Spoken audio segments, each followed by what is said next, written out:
नमस्कार मित्रांनो, मनी मॅनेजर्सच्या निफ्टी ॲनालिसिसमध्ये आपले स्वागत आहे। फ्रायडेला निफ्टी फ्लॅट ओपन झाली 24,748ला आणि 24,671चा लो देऊन साधारण 10 वाजेच्या सुमारास 24,790 क्रॉस करून निफ्टीने वरती सस्टेन केले।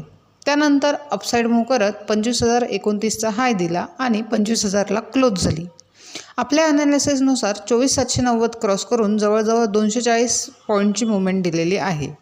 डेली टाईम फ्रेममध्ये बघितले तर निफ्टी 12 मेपासून 25,100 ते 24,500 या रेंजमध्येच मूव्ह करत आहे।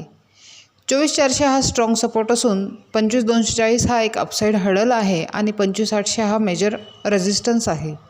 आता उद्यासाठी बघितले तर 5 मिनिट टाईम फ्रेममध्ये 25,070 आणि 24,900 या दोन महत्त्वाच्या लेवल्स आहेत। जर 25,070 ब्रेक करून निफ्टी सस्टेन राहिली तर 25,240 पहिले टार्गेट आणि 25,360 दुसरे टार्गेट हिट होऊ शकते। तसेच जर 24,900 खाली ब्रेक झाले तर निफ्टी 24,750 पहिले टार्गेट आणि 24,580 दुसरे टार्गेट हिट करू शकते। ओव्हरऑल निफ्टी साईडवेज मूव्हमेंट आहे, त्यामुळे ट्रेड करताना हा प्राइस ॲक्शननुसारच करावा।